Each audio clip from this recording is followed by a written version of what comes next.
السلام عليكم ورحمة الله وبركاته. ازيكم يا حبايبي، عاملين ايه؟ النهاردة ان شاء الله كده نعمل غدانا مع بعض. احنا هنعمل كشري. آه يعني في الساعة دي كده، ونعمل حمص. هنا الحمص انا حطيته يتسلق من غير اي حاجة، بس ابدأ بقى كده احط الطماطم دي عندي انا مفرزاها.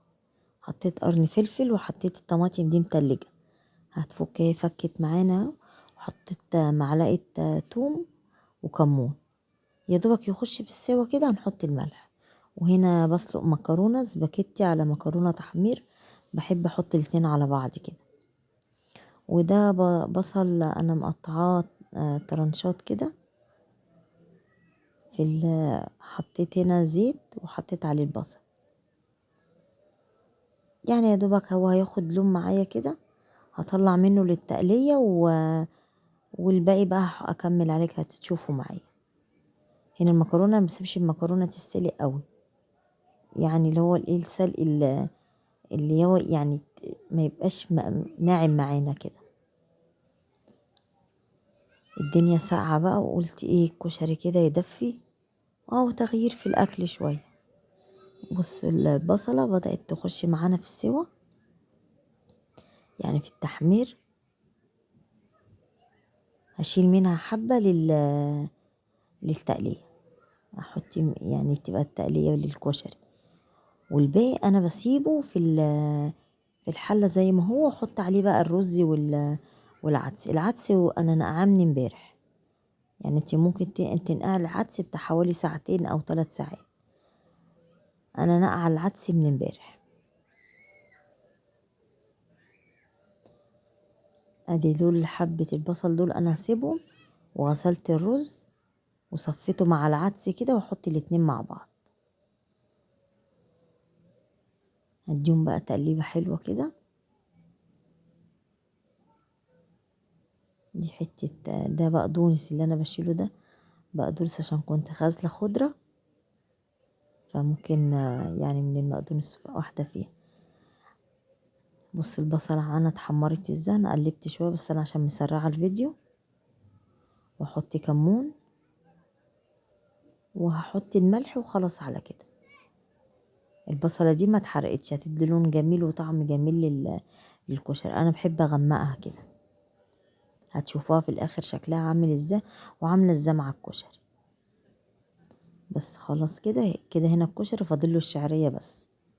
على بال ما احمر الشعرية، انا مش معلية العين قوي، هحمر الشعرية وارجع تاني احطها على الكشري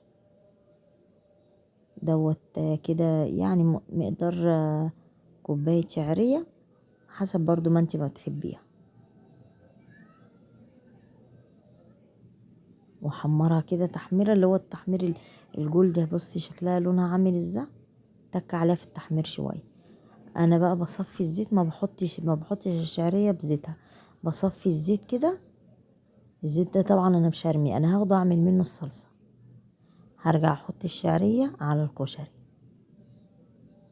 عشان ما يبقاش كله زيت كده، يعني بحاول بقدر الامكان اللي انا اقل الزيت، يبقى هو الزيت بتاع التقلية بس اللي موجود فين، في الكشري. انما بتاع الشعرية انا صفيته خلاص، هاخد منه، مش هرميه طبعا، هعمل منه الصلصة. بس انا هحط حبة مية. هرجع تاني احط حبة مية على الكشري، بس مش كتير. بس ده معلقة توم.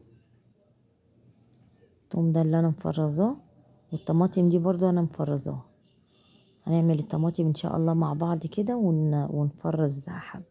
بس انا فرزتي وبس ما صورتهاش، يعني انا ما بعملش حاجة يعني تفريزي اللي هو حاجة يعني مختلفة. انا بجيب الطماطم بنضفها واحطها على النار زي ما هي صحيحة، بس طبعا بقطع يعني اللي فوق دوت واحطها على النار، يا دوبك تاخد غلوة وتهري كده معايا، بطلعها.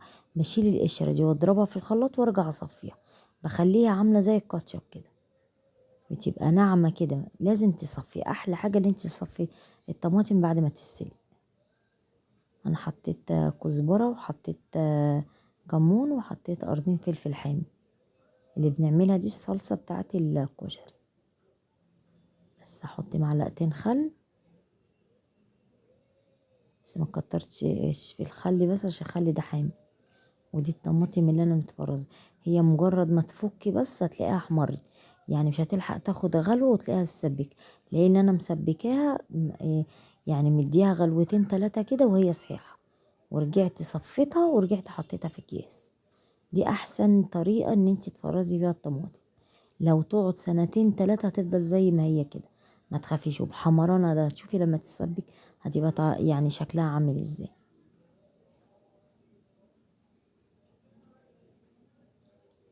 ده الحمص، انا حطيت قرن فلفل حامي مع معلقة توم على حبة كمون والحمص بس. واللي هو حتة الطماطم اللي هي اللي انا مسبكاها او اللي انا سلقاها، حطيت منها قطعة كده قالب كده. وحطيت دلوقتي الملح، خلاص كده انا هياخد غلوة وهقفل عليه كده. الحمص ايه اتعمل معانا. بص استوى. انا الحمص ده انا نقعاه من بالليل برضو، لازم تنقعيه عشان ما ياخدش معاكي سوا او يجرمز معاكي، فلازم تنقعيه. يجرمز يعني ينشف، مهما تغلي فيه يفضل برضو ناشف كده. انا طفيت على الحمص خلاص، وادي الصلصة معانا اهي. مجرد ما تسيح وتاخد غلوة، خلاص غلوة واحدة بس تتسبك. وهنا الكشري، بص مفلفل ازاي. انا حطيت معرفش يعني الحتة دي راحت فين، بس انا حطيت بعد الشعرية حطيت حبة مية سخنين تاني.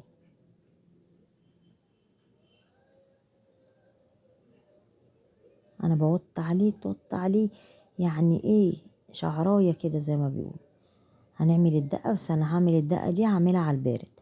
حطيت معلقة توم، والشطة دي حامية قوي، الشطة دي سوداني، فشطة حامية قوي قوي يعني، فما حطيتش منها كتير. ادي حبة كمون، ودي حبة كزبرة، وحطي ربع كوباية خل، ربع كوباية خل كده. في دقة تتعمل على السخن على النار، وفي دقة على البارد. انا بحبها دي على البارد عشان بس ما تبقاش حامية قوي. اجيب ليمونة، دي اسهل دقة تعمليها.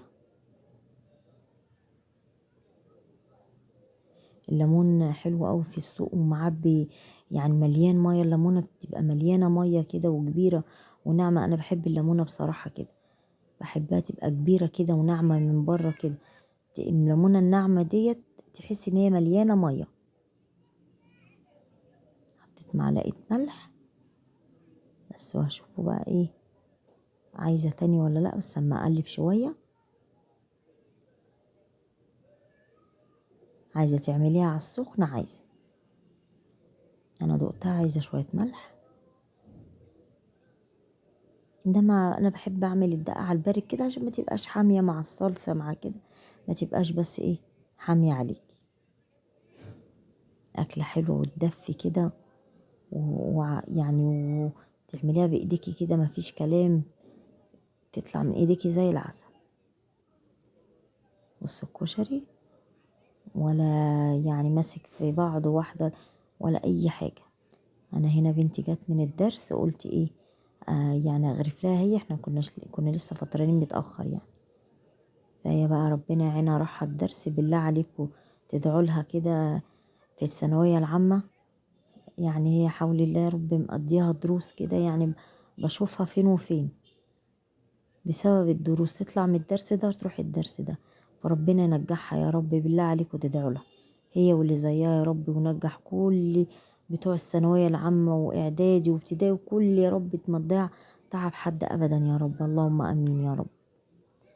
ويفرح الامهات بولادها يا رب، اللهم امين. حطيت لها مكرونة، وحطيت بزوق لها بقى طبق كده. بجيب بس مقصوصة عشان اصفي لها شوية حمص. احلى حاجة بقى الحمص ده، احنا لما بنغرف بنحط الحمص مع الصلصة، يعني لو بولة صلصة كده نحط عليها حمص، واللي بياخد صلصة ياخد برضو معاها حمص. بصوا بقى منظر الصلصة عامل ازاي. والله دي يعني اقولك ما كملتش غلوتين، يعني مش هقول غلوة واحدة، وما كملتش الغلوتين. بص شكلها عامل ازاي، عاملة زي الكاتشب. اهم شيء تصفي الصلصة بعد ما تعمليها. لما تصفيها تديكي لون جميل، وتديكي تبقى خفيفة كده معاكي، ما تبقاش تقيلة ولا فيها تفل ولا الكلام ده. وده كان غدانا النهاردة، ويا رب يعجبكم. السلام عليكم ورحمة الله وبركاته.